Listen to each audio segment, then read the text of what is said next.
Okay, let's start off the football chat. Let's start with Arsenal, because this title race now, and it looks as though Liverpool have dropped out and like going to be third place.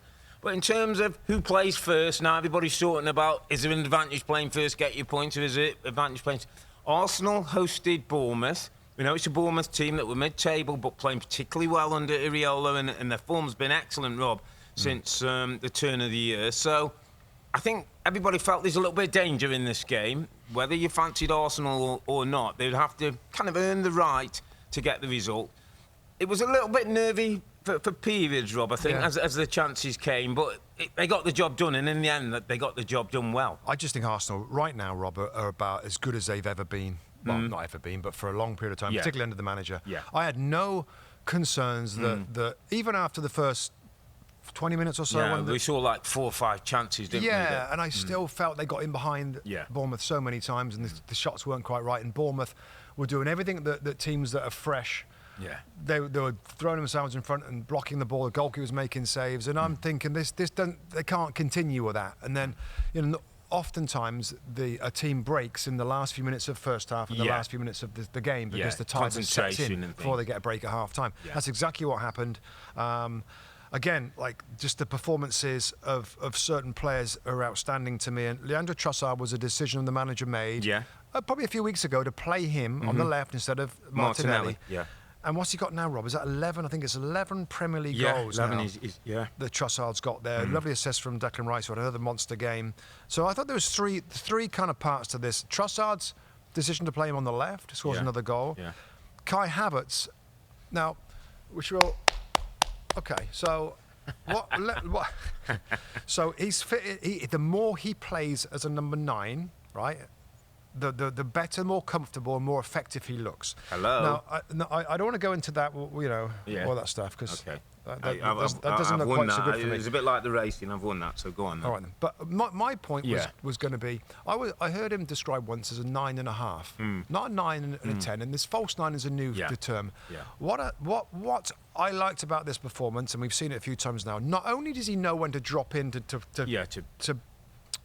outnumber in midfield and build up the play. Keep it simple. He's technically very good. Yeah, he is. But he makes a lot of runs in behind as well. So that's like a 9. Yeah. So he does play like a 9 a lot, and he comes in to play like a 10 a lot as well. Yeah. So I was impressed with that. It leads to the first goal, the penalty kick, of course, where he drags his foot, Robbie. Let's just have a little pause there, because when we saw it, and when I saw a goalkeeper slide in with that leading foot, nowhere near the ball. He slides across the path of the forward Havertz, and Havertz obviously keeps his left foot low because the stride wasn't quite where it could have been for it to be a direct contact. Do you know what I mean, Rob? He could have missed the contact if he's taken the stride pattern. If the stride pattern was different and probably more normal, he would have not had contact. Yeah, but so he left his foot down. He didn't bring his foot up so that the contact was made. Now, this is really interesting. This is split a few... Yeah, it's really interesting because I remember hearing sorry, just to jump in, Gary Lineker.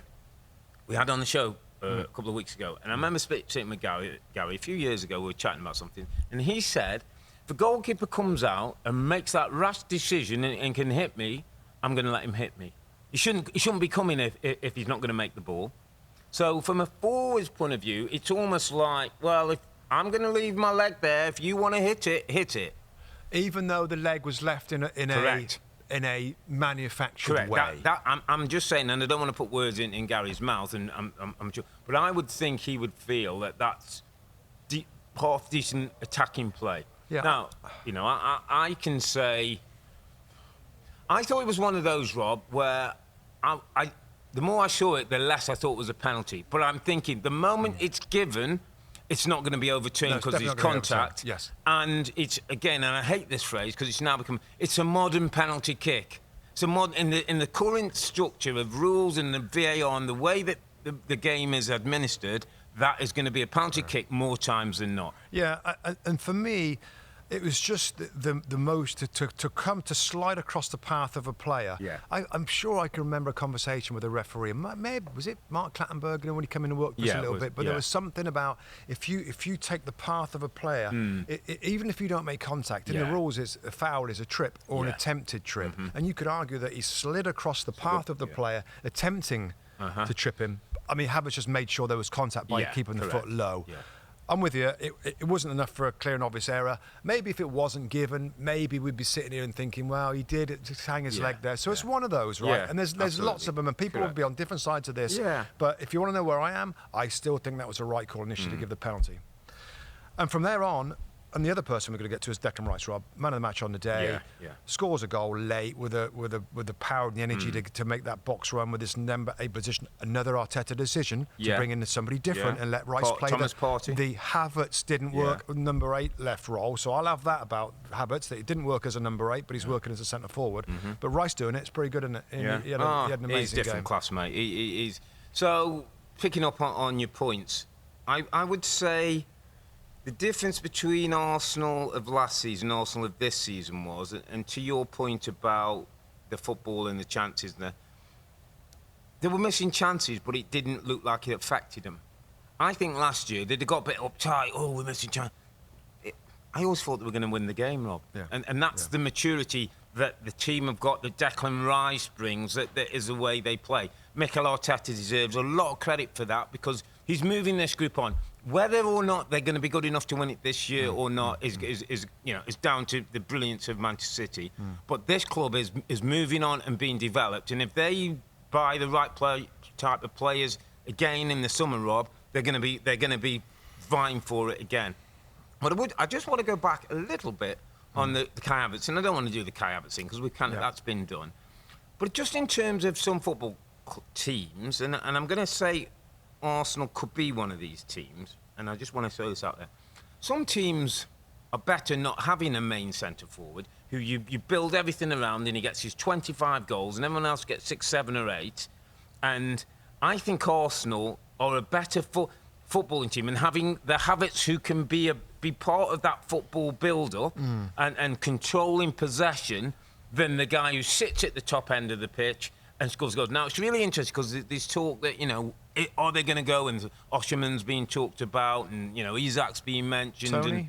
Ivan Toney being mentioned. I'm just a little bit fearful that if that player doesn't come in and be able to be part of the build-up, Rob, might take a little something away from Arsenal. That's a good point. It's a really good point. Because the way the team is built, and again, we don't want to go on too much about it, Declan Rice got 7 Premier League goals. Martin Odegaard, who, by the way, is a player that I definitely want to mention. He's like a living band conductor. He conducts everything in midfield. Absolutely silk on the ball. Particularly in the first half, I thought he was outstanding. And you got the wide players scoring plenty of goals with his Trossard. Saka's got 15, I think now. Has he got more than that? Maybe another one in that game. He scored the first goal, so he's got 16. Could Jesus just give you that when you just want somebody to run further? And so what you're saying is that they shouldn't bring another striker in? Don't rush. So you're okay between Havertz, Jesus, and Trossard sometimes as a false nine. That's enough, is it? And Martinelli to come in sometimes, or Trossard goes central, Martinelli goes wide. I think it's really interesting. You don't want I want that football. I don't want to change that football where we get a little bit one-dimensional. Last thing on Arsenal, can you remember when Liverpool went head-to-head with Manchester City? Was it just pre-COVID? They got 98 points and City won with 99 points. And the sense was that Liverpool were getting closer and closer and closer. The season before they won it. Isn't that similar? The season before they won it. Right. So even if Arsenal don't win it... Absolutely. Then this is a very similar situation where they're growing, they're getting better, they're pushing them more and more, and they're probably going to find a way to win at some point. It could be this season, by the way. It's not done. They've got to win out, Rob. But seeing the Arsenal team I've seen, with the 2 games they've got left, I can't see United away and Everton at home. I can see them winning both those games. I can totally see them both winning, Hi there, I'm Rebecca Lowe, studio host for NBC's coverage of the Premier League. Don't forget to hit subscribe to watch more videos all season long. And for even more Premier League content, from original series to live matches, head over to Peacock. And be sure to tune in for Premier League mornings every weekend on USA Network and on Peacock. We will see you there.